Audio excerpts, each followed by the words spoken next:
Welcome, everybody. Tina, I'm handing it to you. All right. Thank you so much, Alta. Thanks to Neighborhood for having Greenpath Financial Wellness here. We are so excited to be able to hopefully do some spring cleaning with our finances and really talk about a brighter financial future with our steps to financial freedom. Again, my name is Tina Ponder. I am in Austin, Texas. I'm a training and education leader, as well as a partner experience manager with Greenpath. I've been with Greenpath since 2010. I always forget. It's been a while.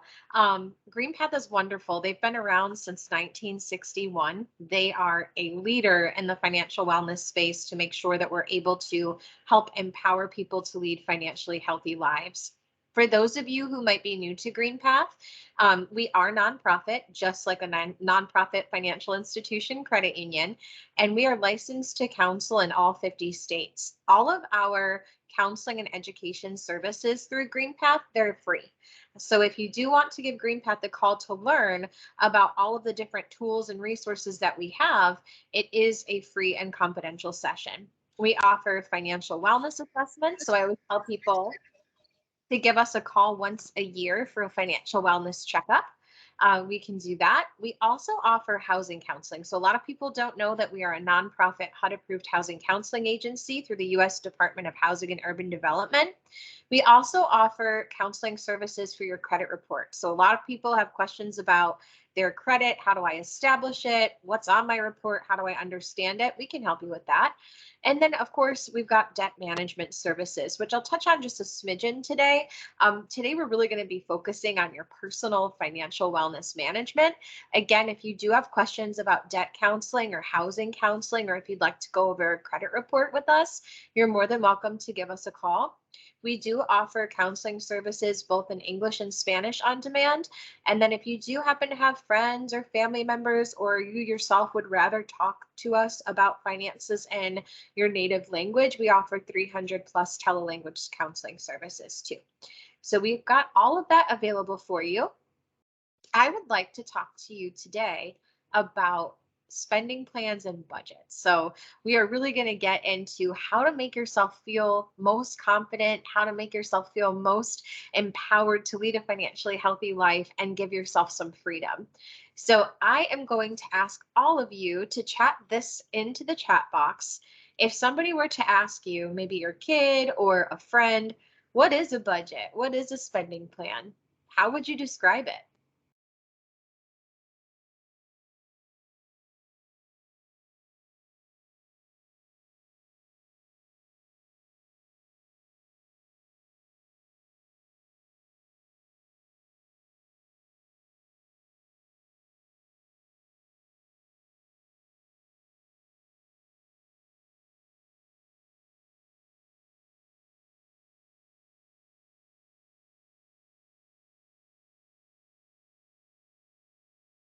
All right, I'm getting some chats here. I have somebody saying it's a plan to keep you in track with your monthly spending, a plan for where your money will be spent.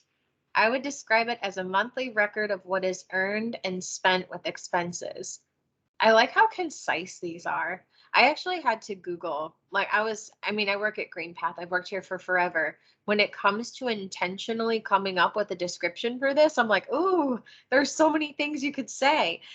So what I did is I found the one that resonated the most with me. And I always like to have, a description of what I'm doing before I jump into it. So I always let people know that a spending plan, it's a method for distributing your income among the mix of things that you want and need. I really liked this definition because it touched upon needs and wants, which we'll get into a little bit later. Creating a spending plan ahead of time will allow you to effectively manage your finances and determine where to best spend your money. So it's great to have this plan written down, that record of what is earned and what is spent with your expenses. The biggest piece that we're going to touch upon today is kind of determining where to best spend your money and what drivers you have to do all of these things. Why do I spend my money? Where do I spend it? And then why should I create a spending plan? Does anybody know, if you were to go into a room full of people in the United States and ask them, how many of you have a spending plan? How many of you have a budget? What percentage of people in the United States actually maintain a budget and have one? What's your wild guess? Ooh, Alta, 30%. Okay. 40%. Kimberly has no faith in us. We've got 10%. These are really good guesses. So 32% of people in the United States that were surveyed actually had a budget. Now, I always tell people this is something where it could be 10% because when I counseled, I would ask people, "Oh, do you have a budget?" And they'd say, "Yeah." "Okay, great. Where is it? Do you have it written down somewhere?" "Well, no, it's all in my head, but I know it." So it's very possible that it might be a little bit lower. So some of those guesses that I see in the chat box might not be too far off. Do you know why? Like, could you tell me why is it so hard for us to maintain a budget? Why is it so difficult for us to keep in line with the spending plan?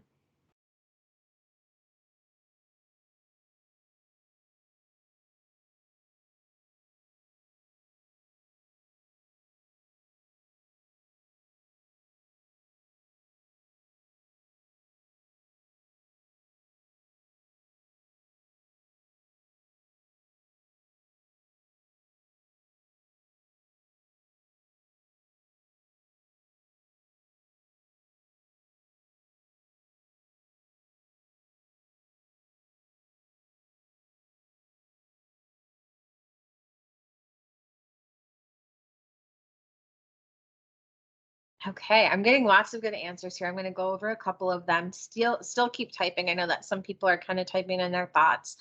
Many people aren't familiar with a budget, and it can be difficult because we want to spend our money the way we want to. Unexpected things are always coming up. That's so true. And then budgets are unfriendly and most of the time too tight. Yeah, who doesn't want more money?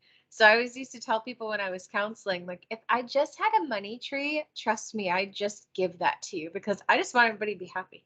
I don't like telling people no, right? So all of these reasons are, spot on as to why, especially when I was counseling, why it's so common that people are resistant to having a budget or keeping a budget. I think the most common one really is that the common misconception is it's supposed to be something that stays the same, and life is never the same. Every single day is different. So we're going to talk a little bit about how to make some of those adjustments and hopefully how to have a more positive look into what a spending plan or budget is. All right, so today's objectives, we are here, we're showing up to learn. So thank you so much for participating already. I love it. Keep it coming. If you do have any questions, I'm always looking at the chat. And then review steps to a brighter financial future. These steps, there's about 8 of them that I'm going to go over today. They really will help you, though, to hopefully be motivated to start really taking a look at the personal finances and making some money moves in 2022. And then the third thing that we're going to talk about are how to implement these steps. And then, of course, I'd love to leave some time at the end for some question and answer. Hopefully this sounds good to you. I am going to go ahead and jump into step number 1. So a lot of times people will say that the first thing that you have to do before you create a spending plan or start, financial freedom journey is to create your goals. And I always say before you create your goals, though, you've got to have buy-in. You've got to convince yourself, why am I spending the time to do this? So a lot of times for people, there's like a really specific defining moment in their life, a milestone that might motivate that change. So at Greenpath, people will call in for our pre-purchase housing counseling right before they buy their first home. And that's what's the catalyst. That's what's the starter for doing it. For some people, it could be like a major emergency where, hey, I lost my spouse, or I'm actually retiring from the military and I'm going into civilian life. So whatever that might be, it very much could be a life change, or it could just be, I want to know what my motivation is for doing this. So the first step to even starting the budget conversation with yourself or with your spouse is to sit down and take 5 minutes, make a list of 10 things that make you happy. So I'm going to ask y'all today, it doesn't have to be 10, but what brings you joy? What makes you happy? Throw it into the chat box.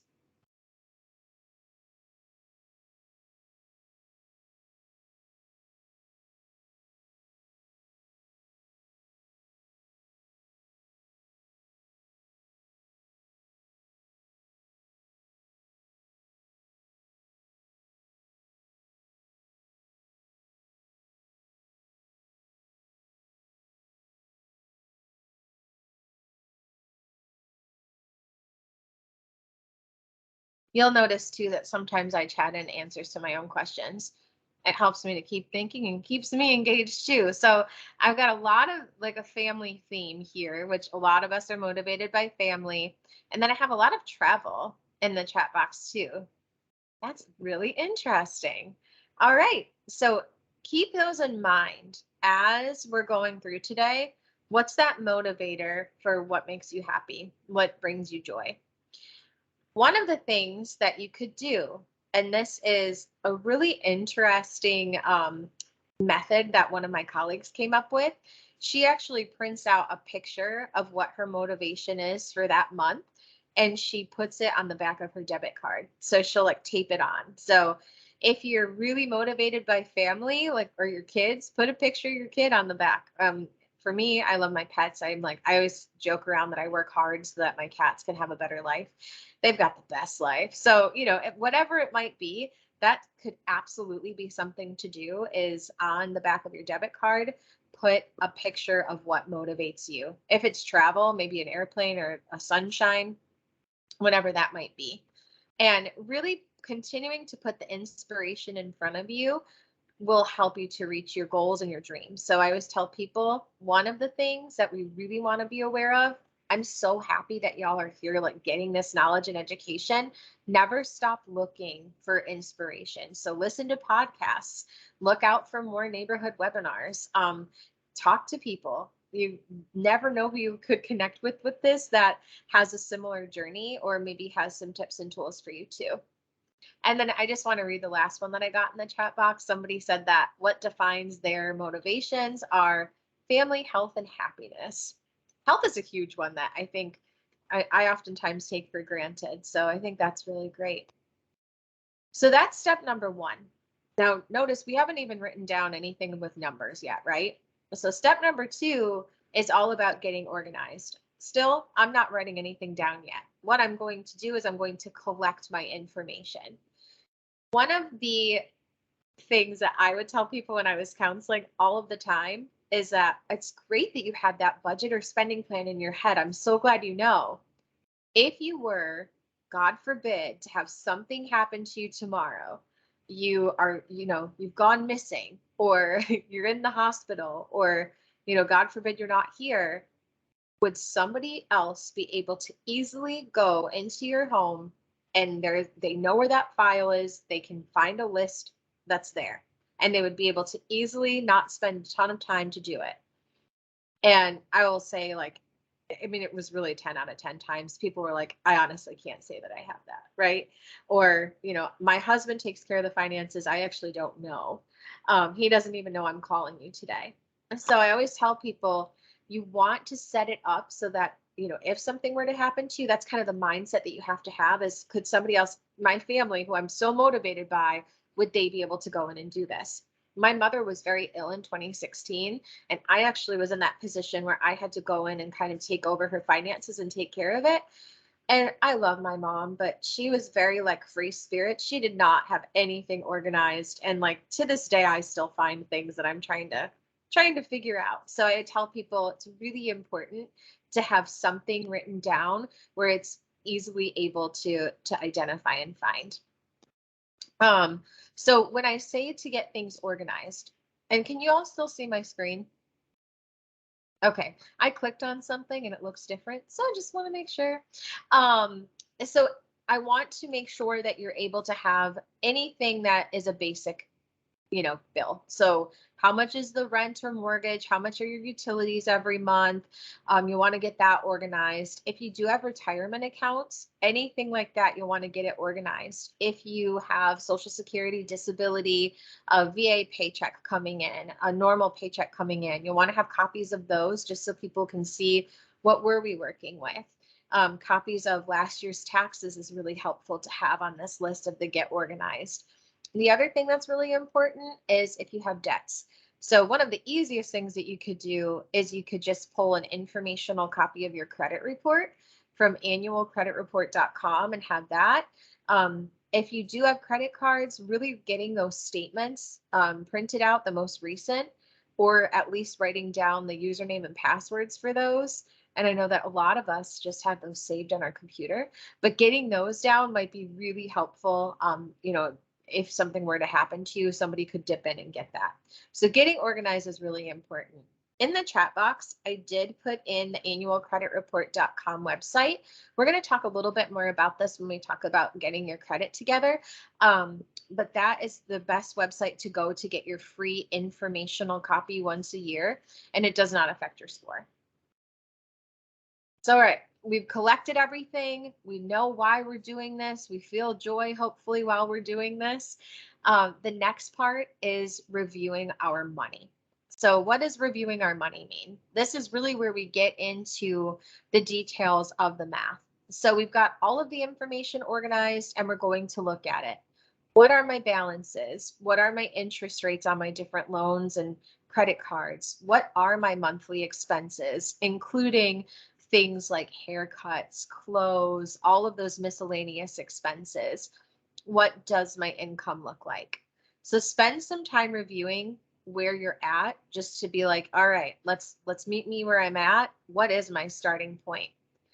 If you need a place to start, if you're feeling so overwhelmed by getting all of that collected, I tell people you don't have to do it right away. You can make a goal of, I'm going to collect everything this week, and then next week I'm going to take the time to review it.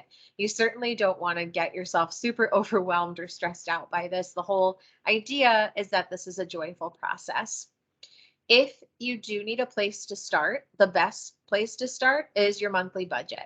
So if you do have that monthly budget, maybe it's something that's written down on paper, maybe it's an Excel spreadsheet, start projecting your budget towards some of those things that make you happy. After you review your information, one of the best things that you could honestly do, and this is what we tell our clients, is you can print out your most recent month, maybe month or two of your checking account. So like go online, print it out, get a highlighter and start highlighting what are your needs on there, like what absolutely has to be paid, like my car, my mortgage, my electric bill. And then what are some of those wants? You'll start to see, okay, am I going to get coffee? Am I going to live music? Did I buy a paddleboard? I sure did.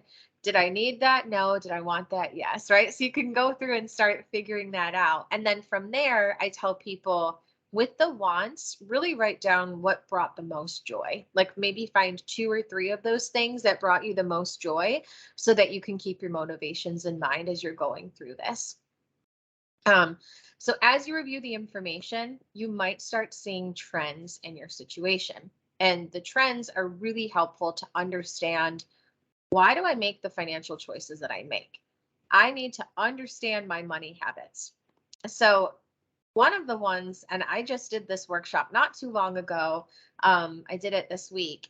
One of the ones that kept happening were that people were saying, on the weekends, I go to Target, or on the weekends, I go to brunch, or I get tacos. Another one that came up was after school activities for the kids.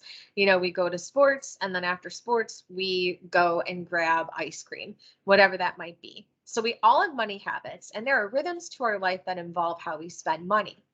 What's normal to you, in your budget, and you want to figure out, what are my unusual habits? So unusual habits could be those one-offs where, well, it was my kid's birthday this month, so we spent $100 going out to eat, and then we spent $100 on a gift, for example.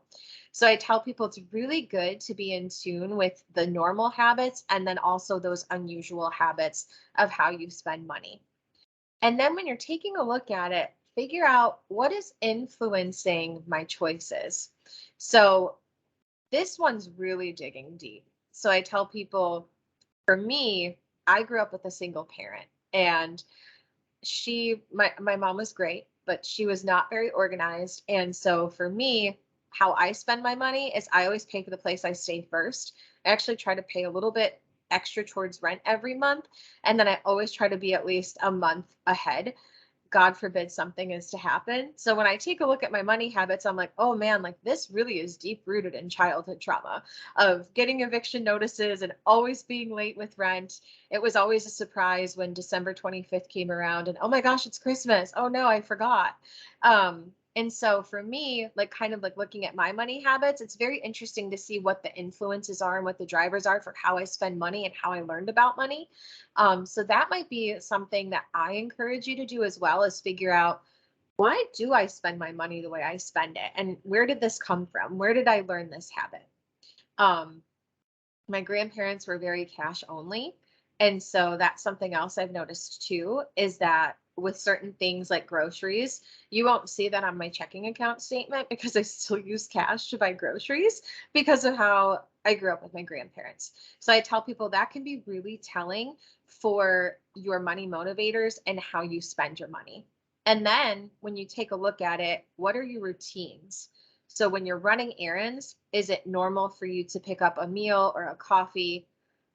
When you're at those sporting events, is it normal to go out for ice cream after? And this is really where you can start getting creative and thinking, is there a way that I can adjust this habit or change this habit if I really want to? When I take a look at needs versus wants, is this a value or is this something that maybe I could adjust?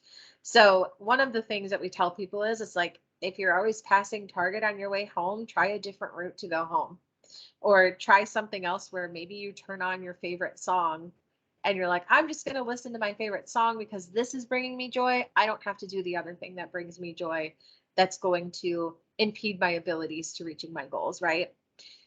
Any questions so far about what I've said? We've kind of talked about the understanding your money habits. This one can be a little interesting, and this one can be probably the heaviest one. Does anybody have any comments about this one that they're like, oh man, I do this and maybe I could adjust that?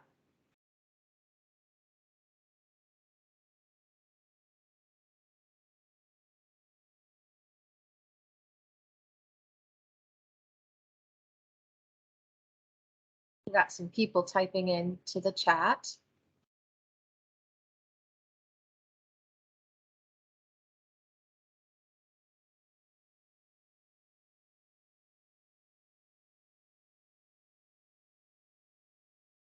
Yeah, starting to look for unusual trends really resonated with one of you here.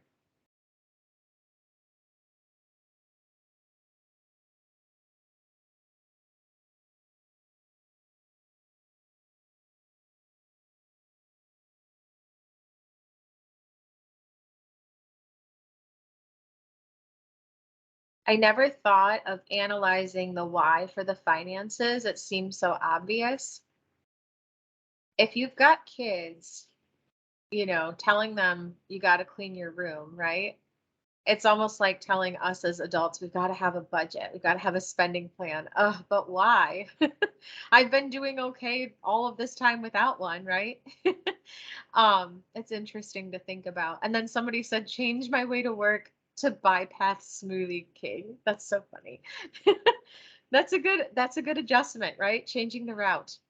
All right. So those are kind of the high level of understanding your money habits. I will say that on Greenpath's website, and I'll share that with you a little bit later, we do have a lot of blog articles and then information about the psychology of spending, about why I spend my money. Those are always fun for me to look at, to be like, what is my money personality? And it never is the same. Like it really just, it sometimes, honestly, it depends on the season. Like the sunnier it is outside, the more I spend because the happier I am and the more I'm like, I just want all the joy. I spend the least amount of money during the winter months because I just, even though I live in Texas, I just don't want to go outside. It's too cold. All right. So now that we've got our habits put together, we're organized, we know why we're doing all of this. Now it's time to set the goals. So it's pretty interesting that we're setting the goals so late in the game, but it really will help if you kind of go by this. It's a tried and true way to really empower yourself for that financial freedom. So we've talked about the first four money moves, and we've got a good foundation to set our goals. So setting our goals is all about, what are we measuring? What are we changing? and it will help us to provide a GPS for the right direction. So this is where we take our motivations and vision and we create concrete goals.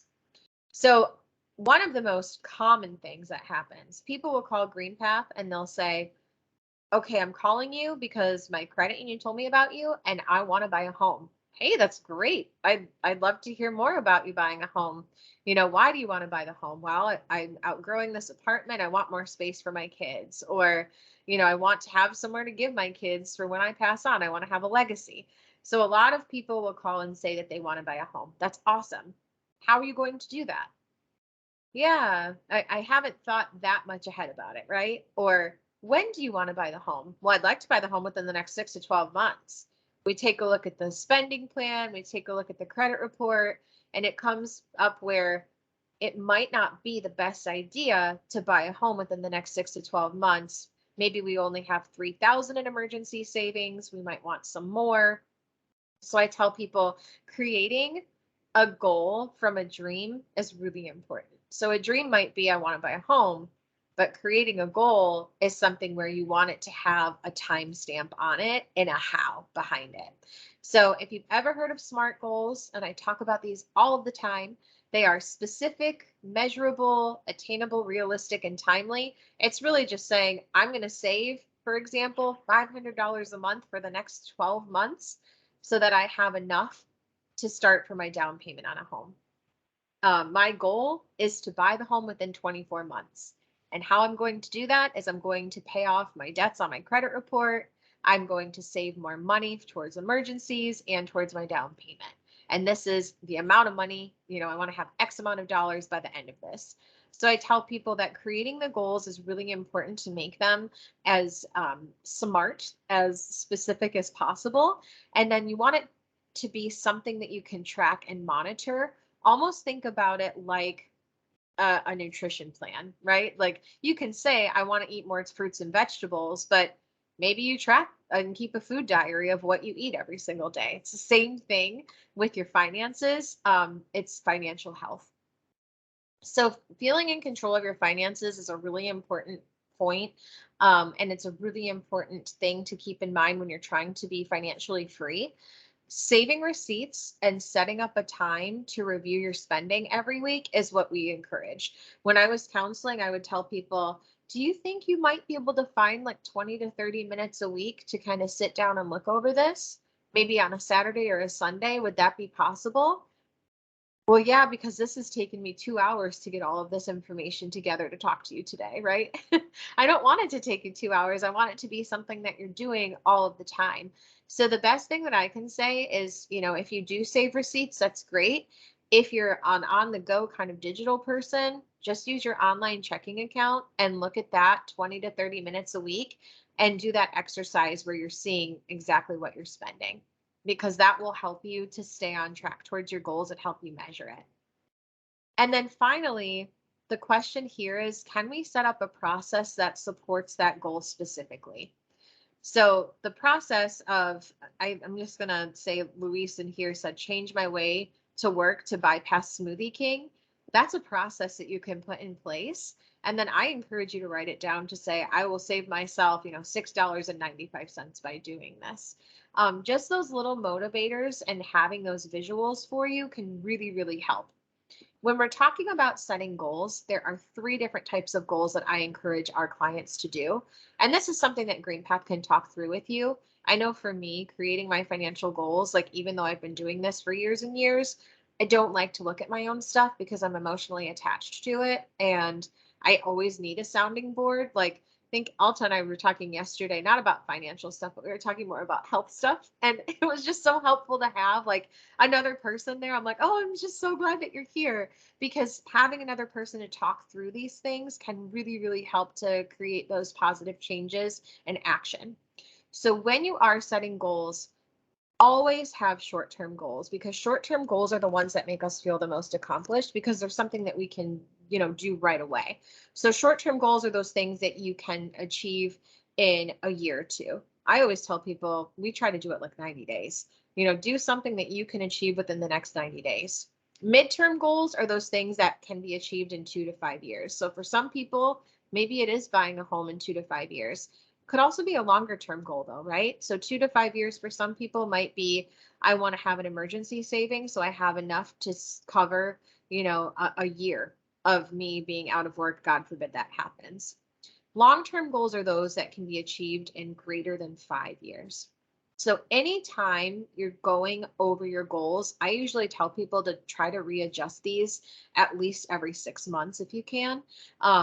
The rule of thumb from financial experts is like every 3 months, but if that's not realistic, every 6 months is good. And here's just a recap of setting these goals. As we're going through this today, and we're going through this webinar, have any of you had anything that popped into your mind about what a goal might be that you want to achieve in the next year or two? I know people were saying in the beginning, travel, family. Those were some of our motivators. What are goals that go along with it? Ooh, pay off my car, buy a home. These are great. I think I have one more coming in. Pay off a credit card. Yeah. So how do we do all of these things? Well, the next step number 6 to your brighter financial future and feeling free, is to plan your money. So one of my favorite mantras is, and this is something that I recently, I mean, I don't know why, but it's like when you go to a lecture, or I'm a church going person, so sometimes when I go, I'll hear the same thing, and I'm like, I've heard this story 5 times, but then it takes one person to say it in a certain way to make it click in your mind and make that light bulb go off.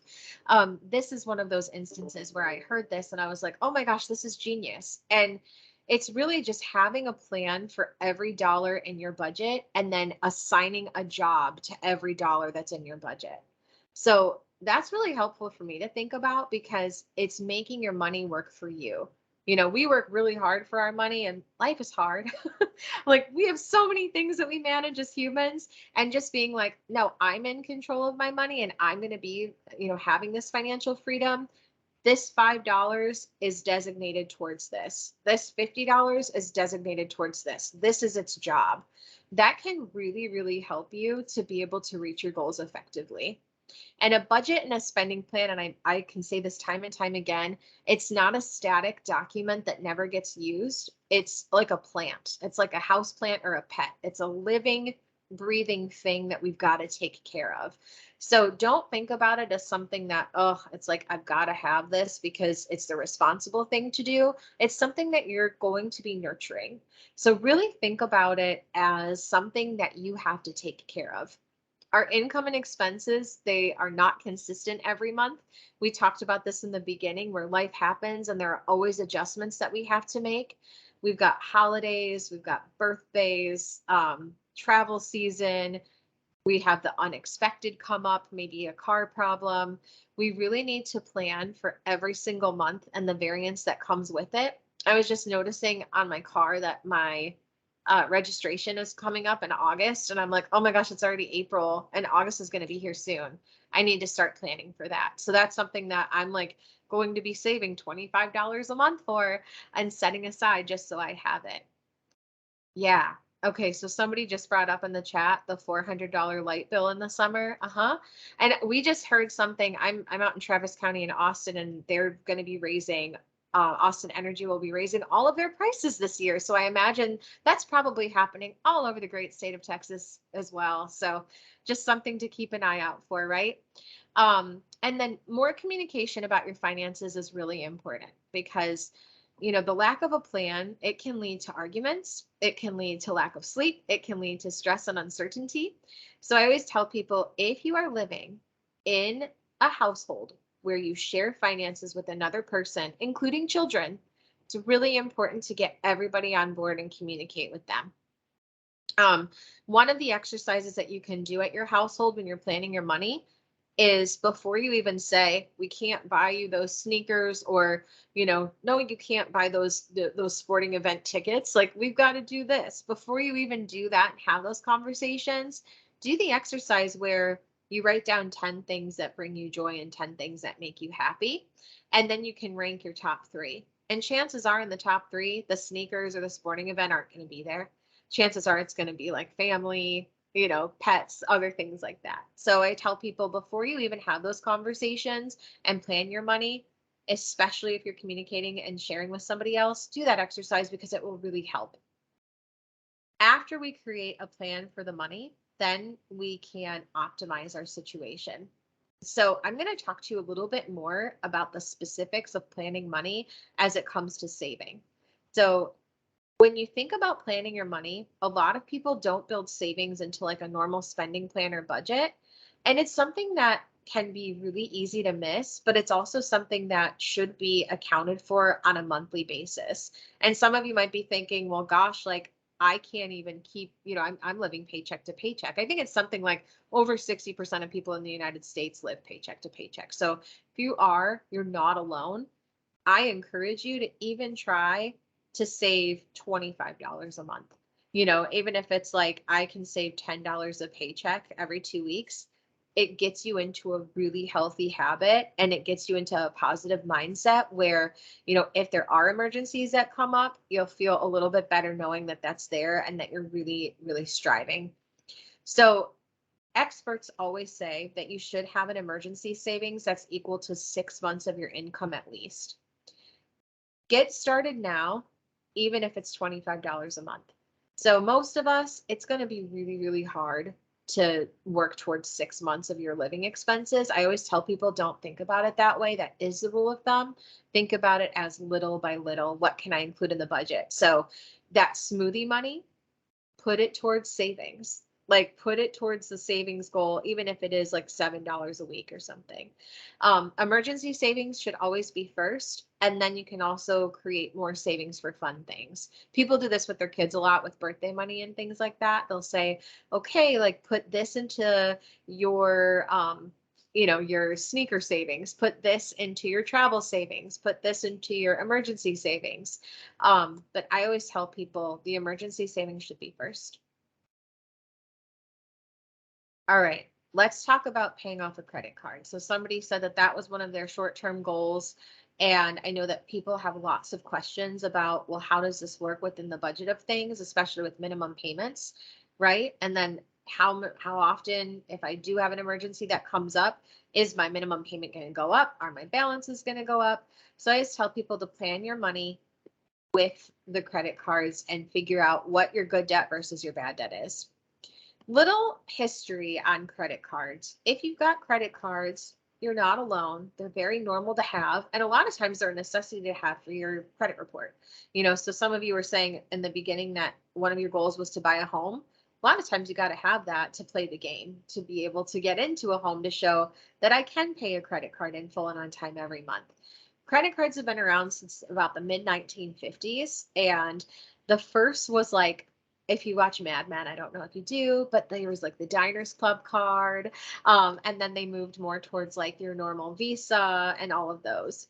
Today, any of us in the United States, we have, I think it's like between 5 to 10 different credit cards in our wallet. So with more and more like choices for credit, I know that I get them in the mail all the time. Like I go to check my mail and I'm throwing them away. I'm just like ripping them up. You get so many offers.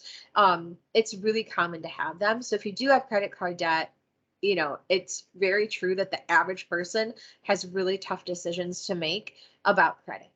So again, if you carry the credit card in your wallet, tape a picture of your kid, tape a picture of an airplane or whatever it is on the back of the card so that when you do make that purchase, you remember that motivator in the back of your mind. Like, do I need this? Do I really want this? Is this why I'm spending the money? Is this why I'm making this choice? So wise use of credit really is just to make sure that you know how to play the game and you've got financial freedom. Credit is a tool. It's the cost of convenience, and credit, knowing your strengths and your weaknesses, that's how you're going to have power over how you use your own credit. The other thing that we talked about was making sure that you review your credit report at least once a year for free from annualcreditreport.com. That is going to help you plan out your money and know what your balances are. I cannot tell you how many times I've done a counseling session with people and you ask them, what do you think your estimate of your credit card debt is? And people are like, I don't know, maybe 10,000. And you pull the credit report and it's like, we actually have got 16,000, right? So a lot of times it's really difficult for us to know where we're at. So reviewing that credit report, not only for that purpose, but also for identity theft purposes, is really important too. And then handling your debt. If you do have any questions about handling your debt, whether it be student loan debt, credit card debt, whether it be housing debt, we can help at Greenpath talk you through that debt and how to best manage it. We can also get it incorporated into your spending plan and your budget. So you're not alone. You don't have to do this all by yourself. Step number 7 to a brighter financial future is living in the mindset of spending less is actually making more. I have a whiteboard on my fridge and I literally have written down spend less, make more. And the reason why I wrote it down is because I live with a 17-year-old. He's my brother. I'm his parent. Um, and he got his first job about 6 months ago. He makes great money, but he spends it all. And I've been trying to teach him, like, we've got to save some of this. And I've been trying to teach him some of the topics that we went over today. But the spend less, make more, that's really been motivating him. He was doing like all the DoorDash and stuff, like, well, I'm not going to eat the food that you made. I'm just going to order out. And so now that that's up on the fridge, every time he goes into the kitchen and sees that, I've seen him making better choices where he's not eating out as much and he's making sure that he's giving himself his money back. So spend less, make more. Put that on your fridge, put it on your front door, whatever you need to keep you motivated. And then, of course, these steps that I noted down, it's all a repeat. It's all a cycle. So define your why, get organized, review your money, understand your money habits, and set goals. These are the top things. If there's one takeaway that I want y'all to remember from this session, it really is the defining your why. What is motivating you to spend the money? What is motivating you to live life? What brings you joy? That's the one thing that I just want you to remember from this session. Planning your money, spending less, making more, and repeating that. These are all of the tools that are going to help you to be financially healthy and to get that financial freedom. If you think one step further, and I put a bonus in here because I like to also envision this, design your environment. You're really in control, even though there's like the things that happen where it's like, well, I got into a car wreck or my car broke down. My friend's car broke down yesterday and she was texting me at 5 a.m. I felt so bad. And she's like, what am I going to do? And I was like, talk to your credit union. Like, let's look over this, Greenpath is here if you have moments like that. That's why my friends reach out to me because they're like, I know Tina can talk to me about this. That's what Greenpath is here for, is we can talk you through those weird instances where you have those emergencies happening so we can help you make sound and informed decisions and things that really work within your budget. But you're designing your own financial environment. And then I encourage you to always continue learning more. The more that you seek this information out, and I always say reputable, trusted resources like Neighborhood Credit Union, like Greenpath. There's a lot of stuff out there right now that's on TikTok and things like that where it might not be the best information. So just make sure that you're going to a reputable source to reach out to get this. But the more interested you are in this, the more that motivator will be in your mind, and it'll always be top of mind when you're making choices, driving past Target, driving past Smoothie King. It'll really help you to keep on track. What questions or thoughts do we have?